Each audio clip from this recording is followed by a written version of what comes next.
दोस्तों, अगर आपको लोकसभा और विधानसभा चुनाव बीजेपी के टिकट पर लड़ना है तो बस 2 करोड़ रुपए का इंतजाम कीजिए और फिर बीजेपी की तरफ से आपको टिकट मिल जाएगा। अब ये सौदा फायदे का होगा या नहीं, ये आपको तय करना है। उसकी जिम्मेदारी हम तो नहीं ले रहे हैं। अब आपको लग रहा होगा कि हम ये क्या बता रहे हैं, तो इसके पीछे की जो पूरी कहानी है वो भी जान लीजिए। दरअसल दोस्तों, कर्नाटक में बेंगलुरु पुलिस ने एक एफआईआर दर्ज की जिसमें मोदी जी के एक खास मंत्री के भाई का नाम आया, जिस पर यह आरोप है कि उन्होंने जेडीएस के पूर्व विधायक देवानंद फूल सिंह और उनकी पत्नी सुनीता चौहान से बीजेपी से लोकसभा टिकट दिलाने का झांसा देकर बड़ी रकम ले ली है। जिन मंत्री के भाई का नाम सामने आया वो केंद्रीय मंत्री प्रहलाद जोशी हैं। प्रहलाद जोशी के भाई हैं गणेश जोशी, जिन्होंने चौहान दंपत्ति से ठगी की है।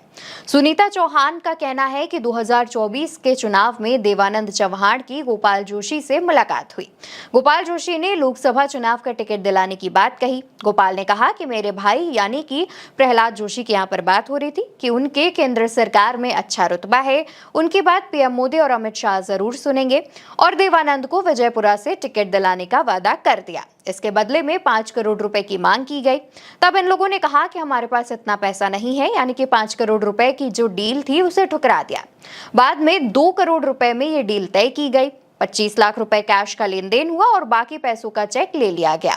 फिर ये 25 लाख रुपए बेंगलुरु के बसवेश्वर नगर में विजयलक्ष्मी के घर पहुंचा दिए गए। जब टिकट नहीं मिला तो सुनीता ने गोपाल को फोन किया, जिस पर गोपाल जोशी, जो कि प्रहलाद जोशी के भाई हैं, उन्होंने उनसे कहा कि 200 करोड़ रुपए का जो प्रोजेक्ट है वो उन्हें मिलने वाला है और वो पैसे जल्द ही लौटा देंगे, और करीब 1 करोड़ 75 लाख रुपए की मांग की और 20 दिनों में लौटाने को बोला। जब 1 महीने बाद भी कोई जवाब नहीं मिला तो सुनीता ने फिर से गोपाल को फोन किया, लेकिन कोई जवाब तब भी नहीं मिला। सुनीता गोपाल के घर भी गई, लेकिन हर बार कुछ ना कुछ जवाब देकर उन्हें टाल दिया जाता कि घर पर नहीं है, उनको पैसे जल्द ही दे दिए जाएंगे और इसके बाद उन्हें वापस भेज दिया जाता। आखिर में सुनीता विजयलक्ष्मी के घर पहुंची, लेकिन सुनीता का कहना है कि वहां उनके साथ बदसलूकी की गई और भगा दिया गया, जिसके बाद हार कर सुनीता पुलिस के पास गई और यह मामला पुलिस के पास आया। एफआईआर इस मामले में दर्ज की गई। दोस्तों, गणेश जोशी प्रहलाद जोशी के भाई हैं। इस मामले में विजयलक्ष्मी का नाम भी सामने आया। दावा किया गया कि यह प्रहलाद की बहन है। अजय जोशी का नाम सामने आया। ये गोपाल जोशी के बेटे हैं। केंद्रीय मंत्री प्रहलाद जोशी की ओर से जब इस मामले पर सवाल पूछे गए तो उन्होंने कहा कि यह सब फर्जी है।